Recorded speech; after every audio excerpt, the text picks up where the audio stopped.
Hey everybody, before we get started, so remind you, this episode is brought to you by our patrons like Ahago Comics, Qua, Jeremy Vasquez, Kylie Denton, Nestor Flores, and Sotosan0424.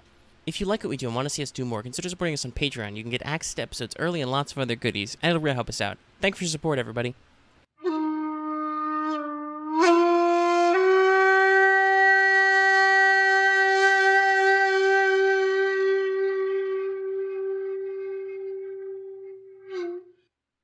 Hey everybody, it's time for a video I said I'd make a long time ago, and well, it's finally here. So I noted in a couple of our other L5R videos that when the Unicorn Novella, which is Across the Burning Sands by Daniel Lovett Clark, came out, I'd do a proper review of it, because I realized as I was kind of, getting into the setting and getting ready, geared up and everything, I kind of blew through the first two novellas, the Scorpion and the Phoenix one, with, and then, I gave my thoughts, casually afterwards, so I was like, oh, that was dumb of me, of Manga. You could have made a whole video about that. So here I am, making a video about the Unicorn Novella. Hopefully the video won't be too long, because obviously it's just a novella. Let's see, the actual story is only 110 pages long, so it's not too hard. I killed it in an afternoon, a couple hours. And yes, I've got the book here with me. Don't know how well that came across the microphone. It's a polar microphone, so it's a little weird. But anyway, yeah, we're here. Obviously, I should give a front-ended warning. There will probably be some spoilers. There's some stuff I don't think I'm going to cover because it's not really like, there's some stuff at the very end which is interesting and has, thematic playoff for the climax, but at the same time, it's it doesn't really, do anything to my opinion of the story and its structure and its themes, other than just, yeah, it has a cool thematic ending that works out okay. There's a little amount of suddenness to it that I was like, oh, okay, we're doing that. All right, that's cute. But, so I'm not going to, especially not this early in the video, I'm not going to, spring some shit on you without some opportunity for you to click off. But I'm going to be discussing the whole book. It's only 110 pages. So be wary of spoilers, and at some points you may want to just jump out of this and buy it for yourself. I got the hard copy, like I said, physically with me. I've done that for all the novellas. But if you're not interested in that, which I'm okay with because I can afford it for the novellas. I can't afford it for the RPG. And also, like I said, I've said this in other videos, but I prefer PDF support because I play lots of online games. So, dear FFG, release PDF sooner or you won't get my money. Anyway. The point of the matter is, physical version of the novella, they're pretty cheap, $15, $20. But if you can't spring for that, I assume it's already out on drive-thru. But if it's not already, it will be soon, and you can get the ebook versions of these off Drive-Thru Fiction for $5, which is a steal, guys. You won't get sick promo cards for the card game I don't play yet. But, you get a book to read, which is cool. So, if you're not familiar with the summary of the book, from the announcement all those months ago and stuff, the basic outline is pretty simple. So, in the course of previous fiction, there's been this whole thing brewing between the unicorn and the lion. The Unicorn Clan champion, Shinjo Altansanai, has, broken off her marriage arrangement with the Ikoma because there was some shenanigans involved, which the book actually talks about. You can kind of feel like there's still some Ide sideline, but, they bring up a logic to it. There's some tricky words and stuff, and the tricksiness of words versus deeds is brought up a lot. To divert a little from the summary, the main character, Shinjo Shono, he's surrounded by lots of advisors and various members of his party from the various families of the Unicorn Clan, and all of them have their own little thingamabop they do.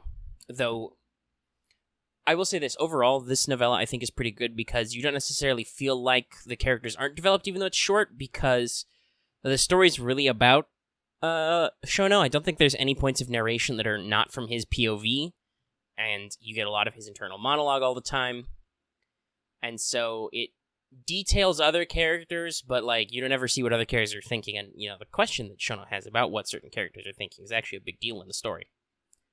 So, yeah, I think it's a little bit better than some of the other novellas because there's not multiple viewpoint characters or multiple major protagonists. It's Shono's story. He has some supporting characters. They are sometimes more prominent than the other supporting characters, but everybody's got a role to play, and you don't necessarily feel like they're underdeveloped. You should get a feel for every character, even with the short manner of text. But yeah, so anyway, Altensa and I broke her marriage arrangement because it was shenanigansy. and may or may not have declared war against the lion, which there's a whole lot of baggage involved with. But in another fiction, the lion took back, they took back a town. I'm not going to bother. I don't remember the name exactly off the top of my head, because it's like 3 words, so I'm not going to butcher it trying to remember it. But the lion take it back, blah, blah, blah. Remember the lion. I have thoughts about the lion, but that's a different matter. We'll see. Hey, maybe when are the lion going to get their novella? I'm sure that'll be super interesting. But what's the haps is that as a result of this, Shinjo Shono, heir apparent to Clan Championship of the Unicorn, has to ride out and fight his own lion fiance, who apparently they really liked each other and they'd known each other for a few years in this whole betrothal process and stuff. So yeah, that hurts him a little bit that he had to stab his own fiance. Oh well. To kind of give him time to deal with his grief and kind of put him out somewhere where he can kind of like refocus his talents, Altan Sanai sent him out across the Burning Sands, as the novel suggests, back across some of the unicorn holdings outside the Empire, because yes, they have those. There are unicorn vassals who technically live outside of Rokugan, and to meet with the Kamar, I think it's Kamar because there's a Q in there, the Kayafit, and as kind of one of their major trade partners off the Sand Road, and basically shore up diplomatic ties and be like, hey, so we just want to make sure everything's cool here, and that you're not gonna fuck with us because we've already got a line fucking with us, and we don't need any help from there. All while Shono has to deal with kind of this internal turmoil where he's like, well, he reflects the RPG perfectly. He has to combat his human desires and feelings with his needs for Bushido. The clan needs him to be strong, to stand up one day, to eventually be their champion. His mother, the clan champion, needs him to, nut up and actually take responsibility and be useful and not just be emo all the time. But also, gosh, he feels real bad about a lot of things, and kind of has to reconcile the ethos of the unicorn and Bushido and his own personal path in life, which is pretty cool. And in general, yeah, like some readers may find that he's a little mopey throughout most of the book, but I mean, obviously they've built up the whole thing. He was effectively courting a girl for like several years, and they were gonna get married, and they actually liked each other, and then he had to stab her. So, he's got some feelings. Overall, I think the book really reinforces how much I love the unicorn. Like, I've talked about this before in some of our videos, like especially the character creation example for the RPG. That'll almost assuredly be in the L5R. Well, it's definitely in the L5R playlist, which will almost assuredly be in the end card of this video, so stay tuned to the end. Get those links. But I feel a strong kinship with the Dragon Clan and the Kitsuki family. But, like, thematically, overall, as a clan and kind of their themes, I'm less sold on Dragon. Like, a lot of their philosophical introspection is cool, but, like, their characters and story themes don't necessarily resonate with me the way Unicorn does a lot of the time. Like, they're very interesting. A lot of the book is spent on Shono thinking internally about Unicorn philosophy, how they handle Bushido and stuff, some interesting notes about Unicorn lore and so on.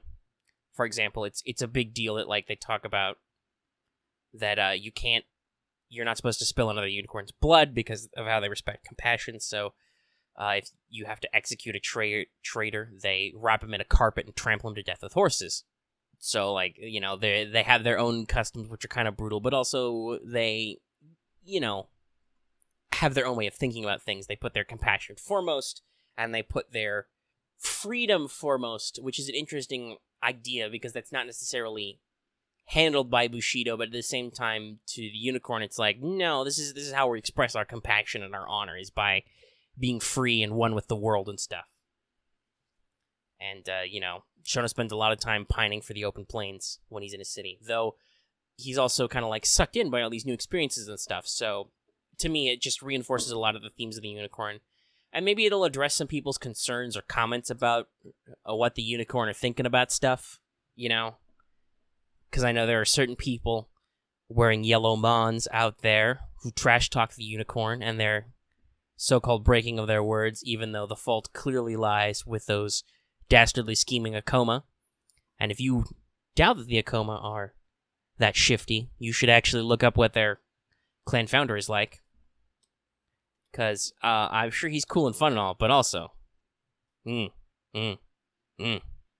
Anyway.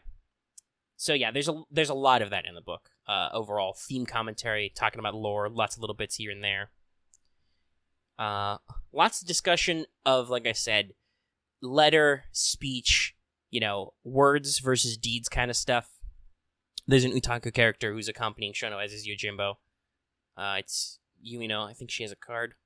Pretty sure she does. But she's out there hanging out with him and, acts as Yojimbo, and mostly there are several sentences where clearly she wants to say stuff, but as an Utaku, she doesn't. She just says, hi, and moves on.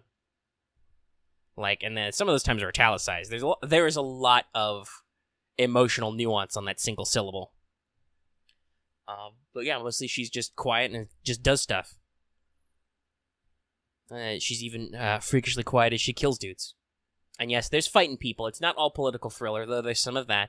There's some, actually, thinking about it, it encompasses a lot of the themes that I think L5R is known for. There's some of this, exploration of a wider world that you might not be familiar with, and boy, how do they explore it.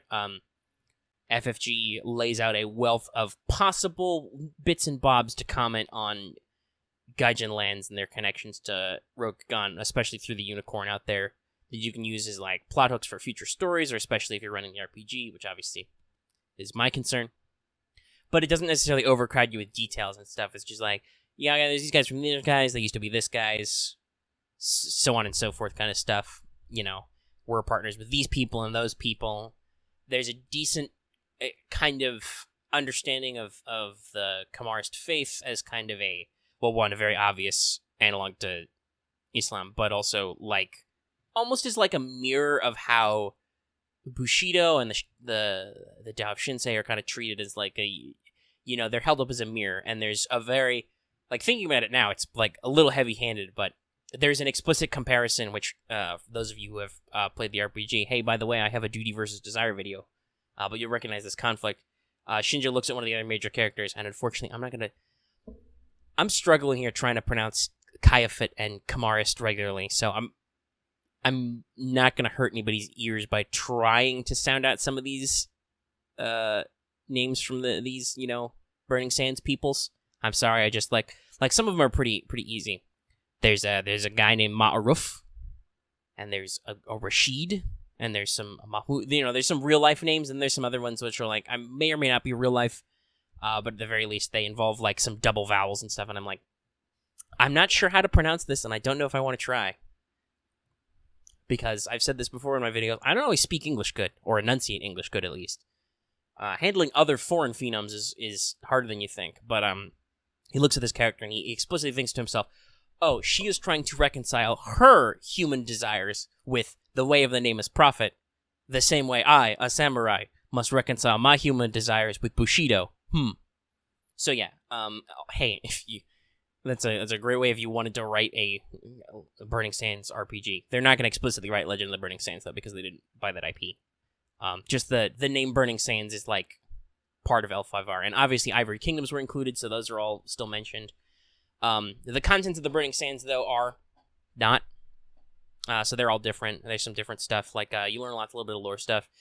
Apparently, even though that's not geographically where it was, they ran into what was obviously ancient Egypt.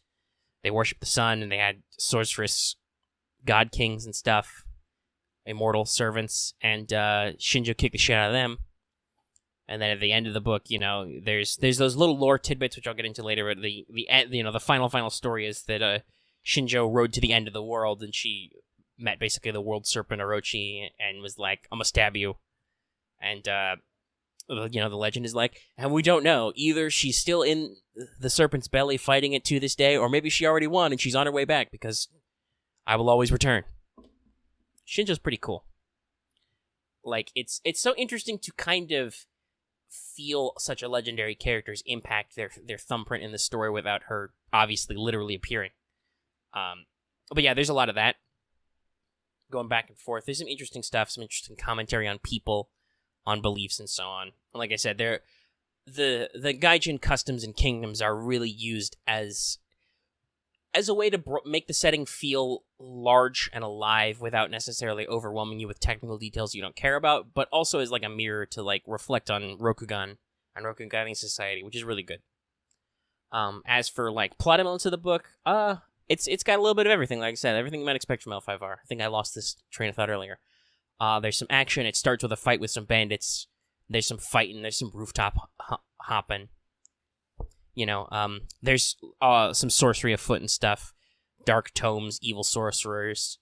Shono wrestles an Ifrit.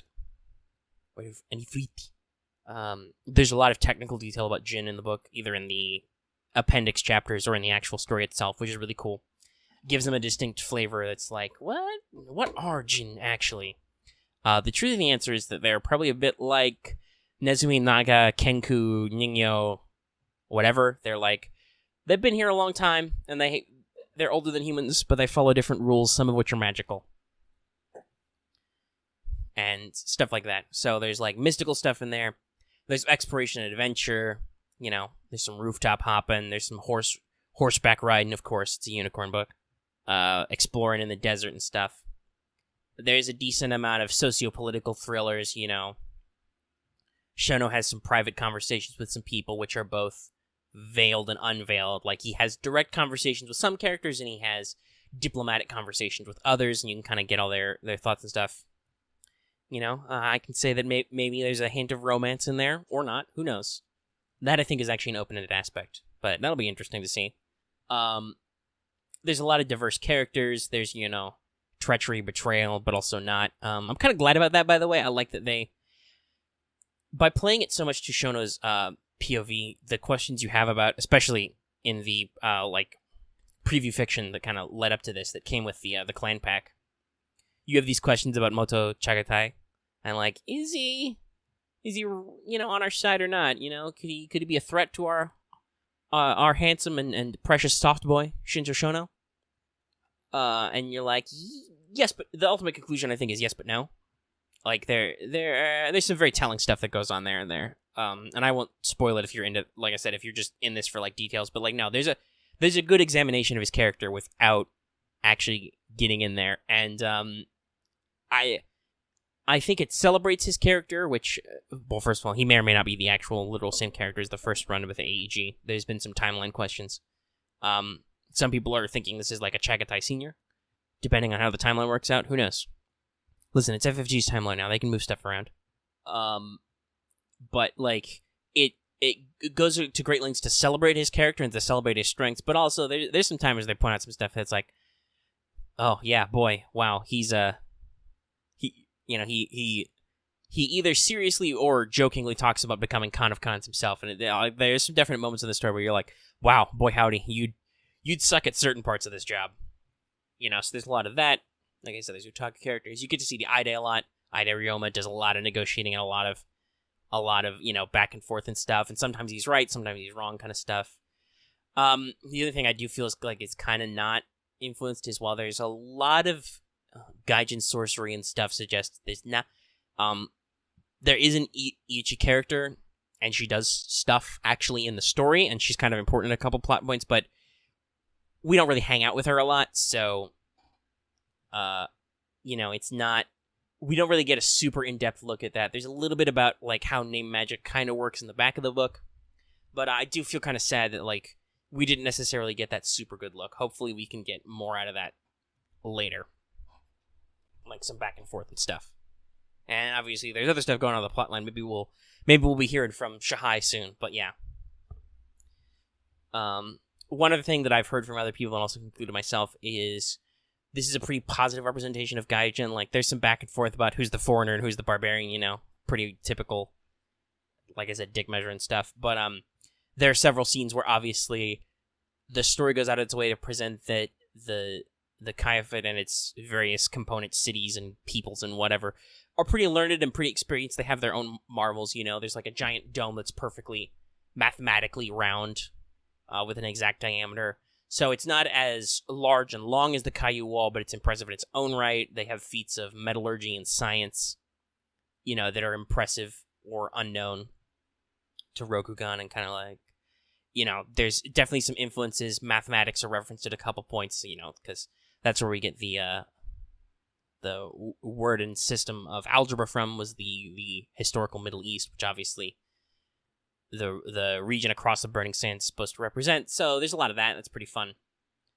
Like I said, it builds out a way that you could approach these from like an RPG perspective without needing to like drown you in a source book yet. Though I'm dead certain that, especially the way that like Shadowlands has come out, what they're announcing for Courts of Stone, like there's gonna be a unicorn book, and it's also gonna be about the kingdoms and how they interrelate to Gaijin kingdoms and how they interrelate to the Emerald Empire and stuff. And there will either be some kind of weird minor clan in there, or they'll actually have like a Gaijin school, which you could totally pull off, and some other stuff like that.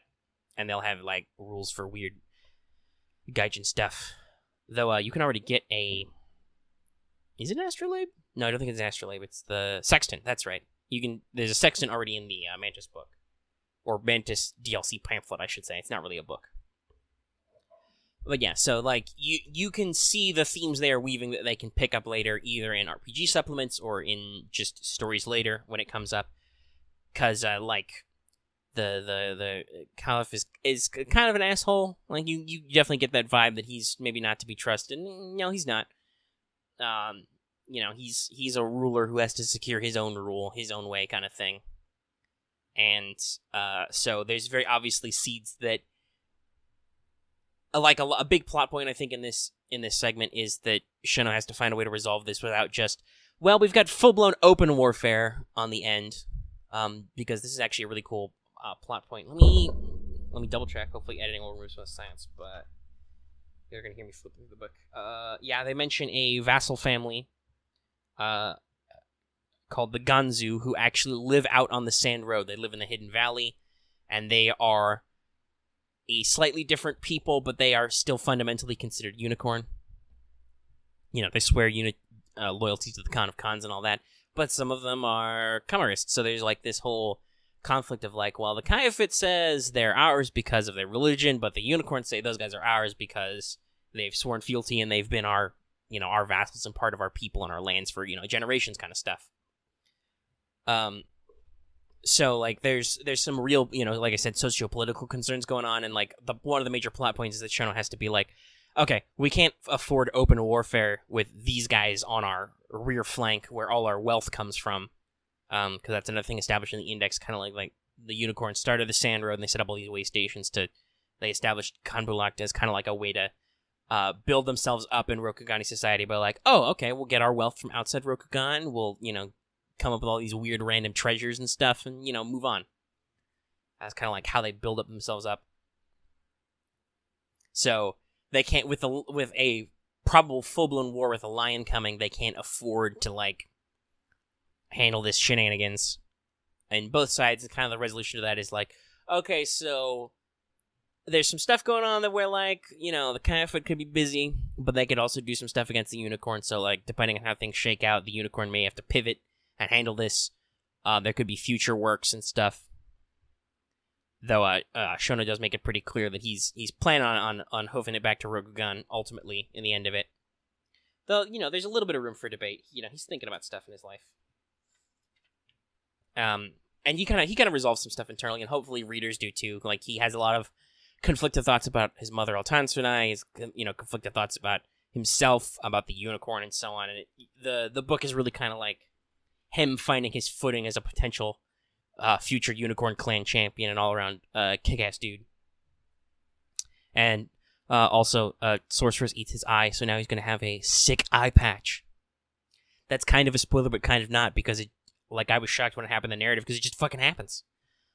So I guess maybe if you're listening that long and you haven't read it already, I've spoiled that for you, but I warned you. It's still cool, though. I don't think you'll see it coming, because it's just you're building up the narrative and blah, blah, blah, and then just boom, it happens. And, even if you know it's coming, you'll probably still go, holy shit, it happened just like you said. It came out of nowhere. There's some fun scenes, and like I said, there's some plot hooks that even without RPG rules, you can set up some stuff like, they run into some ghouls, which are, they say, a demon possessing a human corpse kind of thing. So it's kind of like the Taint, but kind of not. That's another good thing. This doesn't try to reconcile at all what the fuck is going on metaphysically. Like, the followers of the prophet say that, oh, the fortunes are all just, different facets of the same almighty God kind of a thing. Shono points out how practical spirituality is for the Rokugani, because he's like, no, it's historical fact. I am descended from Shinjo no Kami, because otherwise how would we be here, And like, trust me, if I go back to Rokugan and I speak to a Shugenja, that Shugenja can just talk to the Kami and stuff happens. So like, we know that shit's going on, though the priests he runs into are kind of like, they're like, and how extensively have you studied this celestial order that you supposedly have living evidence? It's like, study's a strong word. So there's like some back and forth about what's true and what's not, but like it's and stuff. But at the same time, like I said, Shono has to fight some of these ghouls. He runs into a Jin and Ifrit who's just walking around just like any other dude, though he's super strong and stuff. And it's like, yeah, the book doesn't necessarily resolve this. But at the same time, I'm sure, especially with Shadowlands recently out, hopefully, probably, I haven't actually seen any NPC profiles in it or anything, because the PDF's not out yet. No, I'm not over that. So I don't know exactly, but I'm fairly certain that with a little bit of creativity, you could adjust existing profiles for, like, a samurai corpse or a Walking Dead peasant, and then give them some, like, creepy ghoul powers, and there you go. You got a ghoul, and you can have a fucking Burning Sands adventure kind of stuff. So, like I said, it's, we're going almost 30 minutes. I'll wind up the review. It's pretty basic. The book's not that long anyway. So, like I said, I think it hits all the themes you want to. It explores a lot of good stuff, specifically with the Unicorn, a lot of their specific personal themes and, their personal flavor as a clan, which, like I said, I really love. If you like the Unicorn at all, especially if they're your favorite clan, definitely pick up this book. You will not be disappointed, like I said. If you're a dirty, dastardly lion who steals lands while their clans aren't looking, I don't know. Maybe you'll learn some things about some people, or maybe you'll just be disappointed in the whole book. So, whatever. Man, I'm taking swings at the Lion Clan today. Well, when you're talking about Unicorn, that's pretty natural. There's actually a fight between literal lions and a quote-unquote unicorn, which is a rhino. Which actually you can see the card in the, it's in the Unicorn Clan Pack, I think. The Ivory Kingdom's Unicorn. But yeah, so it hits a lot of those good themes. It advances the story in interesting ways. Like I said, it makes the world Rokugan is in feel like a larger, living, breathing place. I think even more so than the first two novellas. Like, for world building, this one's really great. For, like, action and powerful scenes, maybe it's not as hard-hitting as I think the Phoenix novella, which I know a lot of people like. That was my first one that I read, and I'm like, man, that's real good. I don't know if I like Shono as much as I like Shibatsukune, but there's definitely like the right kind of feel, I think, to both stories, and they tackle a lot of interesting themes. They handle things physical and metaphysical, and it's paced pretty good. Like I said, I think the character focus is given the appropriate time to breathe. There are still some twists and turns, some of which I have not spoiled for you. Like I said, they come more towards the end. Trust is definitely a recurring theme of the book. You will like meet characters and you will wonder who you as the reader can trust, and who the story can trust, because the story is told through Shono's point of view. Really good. Highly recommend it. And like I said, it's a pretty easy read. The sections at the back are cool. They give you more factually presented information about stuff related to the Unicorn. So it's like, it talks about Shinjo's journey, how the Kirin set out, and how they got all their stuff back, what happened when they came back a little bit. They talk about the region beyond the Burning Sands called the Cradle of the World, and they talk about some of the setup to that. So, like, Rempet, which is the very obvious XP of ancient Egypt, even though clearly we're in, Mesopotamia. Cradle of the World, the Fertile Crescent's all the same. They talk about the Nameless Prophet and his beliefs and stuff, not in detail, but, you get enough of that in the book. But kind of like how they explain it and stuff. Little bits on their tribes. They talk about the Sand Road, which is obviously the Silk Road kind of thing. The geography of all those regions. They talk a little bit about Jinn and name magic and stuff. They name drop in a sidebar manticores that are apparently a thing, aka sphinxes. So there are supernatural creatures which can look like humans but look like, predatory cats and birds if they want. And then there's a couple of what they say are the secret history of the unicorn. So there's a couple of basically like little folk tales about Lady Shinjo and stuff going on in there. I mentioned them before. The Orochi and also the spirit of the unicorn. They throw out some interesting plot hooks there for future unicorn stuff and just future Rokugan stuff in general. So all in all, I think it's a good book. It's paced well, good characters, good development, pretty tightly focused, but it handles all of its characters very well. It has good action scenes, has good drama, has some twists and turns, like I said. Overall, pretty good. Definitely give the book a hearty recommend to any L5R fan who's interested in what the Unicorn are doing up to.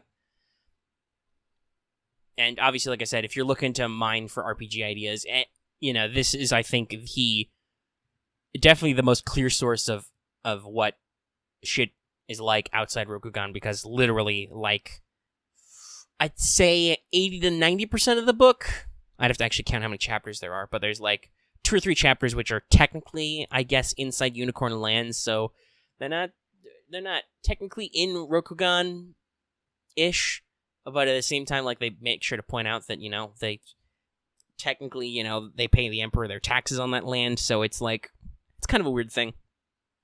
But most of the book takes place all of it takes place outside of what is traditionally considered the Emerald Empire, despite the fact that they only have a map of the Emerald Empire in the front. Yeah, so they point out that Al-Zawira, there's a W in there. It's like, oh, that's 12,500 li west of Far Traveler, Castler, and Khan Bulak in the Unicorn Lands of the North. So it's like, yeah, it's technically outside of Rokugan. So that's great for those kinds of stuff, in addition to story building. All right, well, that's basically the review. I know it was kind of off the cuff and stuff, but I literally finished reading the book, like, I don't know, I want to say half an hour ago. More than half an hour. I've been recording this for half an hour. So, like, probably an hour and a half before I started recording. And just set up my recording setup and did a stream of consciousness thing. I like to do that with reviews. Stuff is fresh in your mind. Your thoughts flow out. And those are my immediate impressions. If you want me to rank it, probably number 2. I had a really positive experience reading The Sword and the Spirits, and like I said, I think it touches on a lot of themes I like, but goddamn do I love the Unicorn. Not to say anything bad, though, about Whispers of Shadow and Steel. That's also really well written and stuff. It's just, I think that, to me, some of the character development doesn't breathe as much in the Scorpion novella, and because I'm not as interested in the Scorpion, I don't think some of the plot hooks and stuff and elements introduced click as well. But the mystic stuff with the Phoenix, especially with the Kaito family, those click with me a lot, much like the stuff in the Unicorn novella clicks with me. So I'd probably put this at a number 2, just in overall, but all 3 of them are really good.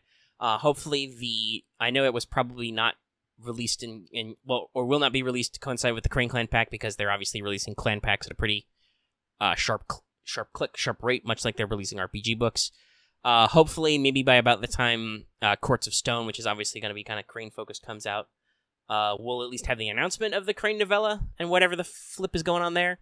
And I'll be sure to pick that up, because there are elements that interest me out of the Crane, but also they're kind of I know that traditionally they've been an off-putting clan, and they're kind of up and down sometimes. They're interesting, but also they're kind of antagonistic at times with the way they present themselves. It's a bit like the Lion, right? Like there are Lion characters and Lion themes which are super interesting, but there are also Lion characters and Lion themes which is just like, wow, you are a whole hog on being the douchebags in this room, aren't you? Kind of like how the Crab, I think, were presented originally. God knows when we'll get a Crab novella. That might be super interesting, because like I don't feel like I got a good grasp of what's going on with the Crab in this time period, other than they need rice and jade. And I know that the Crab put their foot in everybody's dick in the first timeline, so I don't necessarily see signs of that yet. But yeah, we're here. We're done. If you like this video, give it a like. I will probably do all these for future ones as they come out and I get them. I'll have a fully stocked shelf of novellas. If you have any comments, your own thoughts on the book, if you read it, if you will read it now that I've done this review, whatever, go and leave those down below. And obviously, if you're new here and have not already subscribed, because I will be, obviously, like I said, I will be doing more reviews of the novellas. I'll do a review of Shadowlands when the PDF comes out. I'll do a review of Courts of Stone when the PDF comes out. The Shadowlands review is going to be super interesting because I've seen, pictures and excerpts of some of those schools, and they are super cool. But also, I bet a lot of that Shadowlands shit's going to be super cool. At least, interesting to me. And I have some thoughts and feelings about how people treat the taint and stuff too, which like a lot of people are like, oh, they dropped the ball, but that's definitely a discussion I want to leave for Shadowlands. Whenever they announce a source book for the RPG that is no doubt going to be unicorn themed, I'll touch on that. And we'll keep going. There's been a lot of big stuff going on in the fiction, though. With the short fiction, I feel it's weird to review. Like, Last Unplayed come out, and that's obviously a big humdinger, but like at the same time, it's like, I don't know if I could center a review on that, but yeah, we're going to continue to do L5R videos. I'm a little torn now, because now that I read this unicorn novella, I was originally going to do Heated Defender, because that's a big deal school, but I want to do Enter the Dojo and maybe one of the unicorn schools, like maybe Shincho or Utaku school could be pretty cool. If you got any thoughts on that, I'll let you know. And obviously, go ahead and check out my first two Enter the Dojo videos on Kakita Duelist and Mirumoto 2 Heavens Adept that are out there. We've done some other RPG videos, and I will be sure, especially now that I read this, I'll be sure to work on more of these in the recent, if not this week, like hopefully next week we'll get that out there. And we have other content on the channel too. Tune into our show What's Up for lots of frank discussions about RPGs. We have actual play recordings. If I can ever get my group to do it or organize other people to do it, I will actually play L5R, the role-playing game, and record it for the channel. God willing. Fortune's willing. So stay tuned for all that. And like it says at the front of the show, consider supporting us on Patreon. This is like, it's an audio thing. So if you would support us on Patreon at any level, there will be an audio snippet of this posted where you could have just downloaded it and listened to it in your free time. It's kind of like a podcast thing. You also get access to videos early, lots of other future integrations. Another thing to note is consider supporting us on our or joining our Discord to talk to us directly. Like, for instance, if you wanted to join me for an L5R game, being part of our Discord community and kind of talking back and forth would be a really good way to do it. And so that, I think, is the video. So, like I said, there'll be an end card that's shown up, if not now already, soon. Look forward to that, and you can find our L5R playlist and some other stuff we've done. I'll figure out some cool videos to post. And I'll see you in the next video, whatever it was. So, stay honorable, fellow samurai, and I will always return.